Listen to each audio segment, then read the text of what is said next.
Most clients that pay the least will be the most hard to work with and drain your energy. If right now you don't have many problems in business and you're not facing any significant challenges, are you actually growing month over month? If you desire to be the best coach in the industry for your niche, there's probably a gap between where you are and where you want to go. And if right now there isn't any problems or challenges arising, are you actually pushing yourself? You know what no one talks about in the coaching industry? One day I had this feeling in my gut that I needed to let go of a client. He was bringing in consistent money every month. He was uh, everything looked good on paper, but one thing was missing, and it was his mindset. He wasn't actually putting in work. And instead of me continuing with him, one morning I texted him and said, I have to stop working with you, and I let him go. Here's the truth that just most coaches will not tell you. Most clients that pay the least will be the most hard to work with and drain your energy. And this day taught me something that will likely trigger some people watching this video in this industry right now. And this day literally changed my entire thinking and approach towards my coaching business. And it's probably going to trigger some people in the industry. Here are the 7 coaching myths that kept me stuck in 2024 and how to save yourself for 2025. So, the first one, let's get into it. Challenges in business are a bad thing, and it's a sign that you aren't good enough. When really, challenges are a sign that you are on the right path, because when you have a challenge, you start to become more indestructible. If right now you don't have many problems in business and you're not facing any significant challenges, are you actually growing month over month? If you're in business right now and you are at a plateau and maybe you haven't experienced any challenges or problems, whether that's with hiring, with marketing, with sales, with delivery, it's probably because you haven't pushed yourself. If you desire to be the best coach in the industry for your niche, there's probably a gap between where you are and where you want to go. And if right now there isn't any problems or challenges arising, are you actually pushing yourself? And I want to encourage you right now to reflect on that, because challenges are what grow, shape you, create an indestructible foundation for you to scale with. I see so many coaches in this space, all these coaches who coach coaches who promise these huge results and then they don't deliver, and then their reputation tanks. And this is the part that coaching most people don't see, is the long hours, the sacrifice, the time that you have to put in to become less average and push yourself to be the best, which will require taking problems on, facing them head on, and truly seeing what you're made of. Because it's in the moments of challenge, of running into problems, where true leaders are formed. All right, the next coaching myth. Are you ready for it? You have to heal yourself completely before you can help others. I hear this so much, especially from relationship coaches, personal development coaches, trauma coaches, any type of coach that is helping someone through a season of life where they need help to heal. You don't need to be fully healed yourself. In fact, it's probably better that you are continually on a journey of growth and healing as well. As long as you are just 2 steps in front of your current client, you can still coach them and help them through what they are facing. It's oftentimes the coaches who are just 2 steps in front that can help, rather than the coach who is like 20 steps in front that can help, because you need someone who can take you from A to B to C to D instead of A all the way to Z. It's going to be much simpler and easy for your clients if you continue to share your struggles, be relatable, because then they will trust you more. They will open up to you more, and they will view you as someone that is going through something similar, that has struggled and can truly help them. Number three, the perfect coaches are the ones that are the most accessible. This is false. If you know anything about human psychology, you understand that the more scarce a resource is, the more valuable it is to the human. And if you are constantly giving away your time, your energy, and just allowing your clients to walk over you, they will subconsciously respect you less, which in turn will create a value discrepancy between where your advice and your coaching is and how they perceive it. We want our coaching and our business to be perceived as exclusive, to be perceived as scarce on the front end and the back end.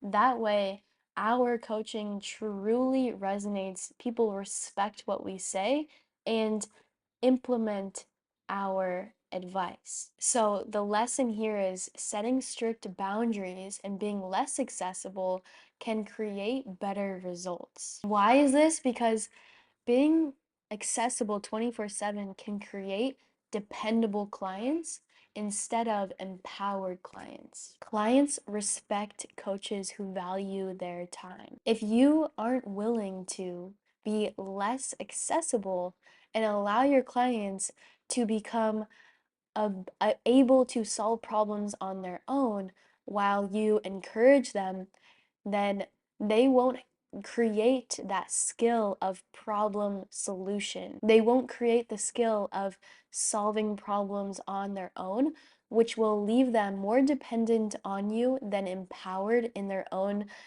solution making. I hear way too many people say this one. You have to share every single part of your journey in order for people to relate to you. Nah, you just need to share the parts that would relate to your audience's struggles.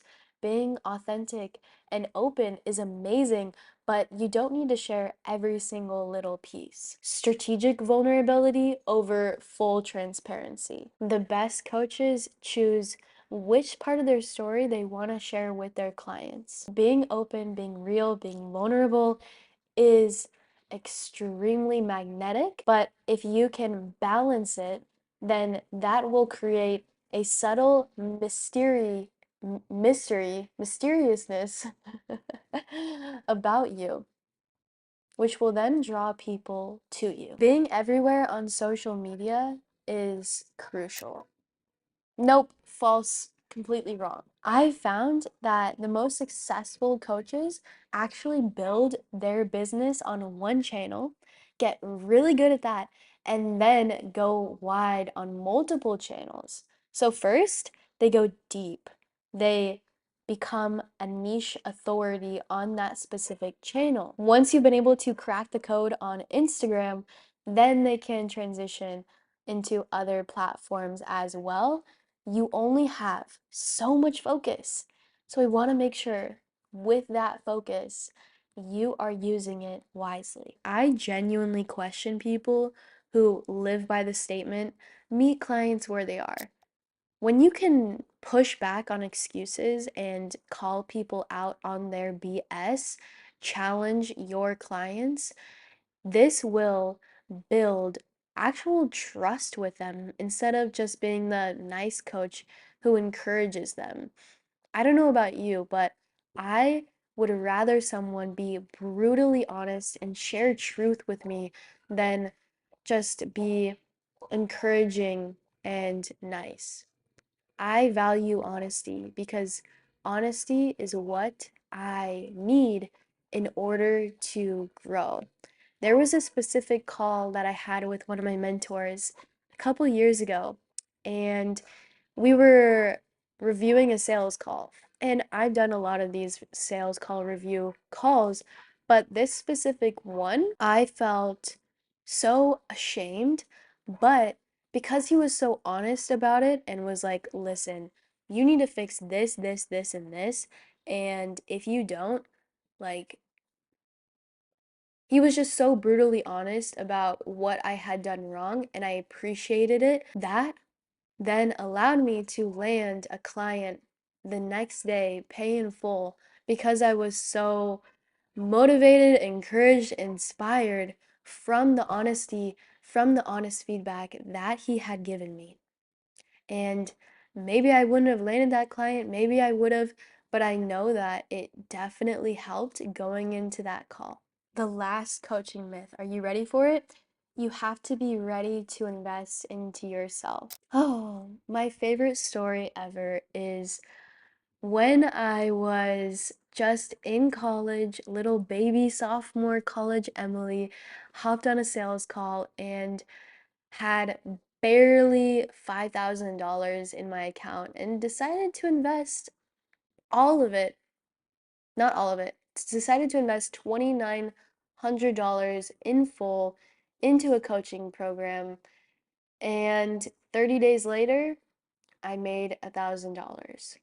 It was the scariest thing ever because I had just watched a little bit of content about it and had hopped on a call with someone I've never met before. But that risk ended up changing my life because I then went on to become the coach for that company, helped hundreds of clients with getting into the online space and breaking 10K months. A lot of times, when you aren't ready, that is the best time to invest because guess what? You'll never be ready. Have you ever said to yourself, oh, I'll just wait until tomorrow when I'm more ready, but then tomorrow comes and then you push it to the next day and the next day and the next day? When you tell yourself, I'll wait till I have XYZ in the bank account to go all in on my goals, you lose out on all of the chances of growth, of opportunities, of taking a bet and a risk on yourself.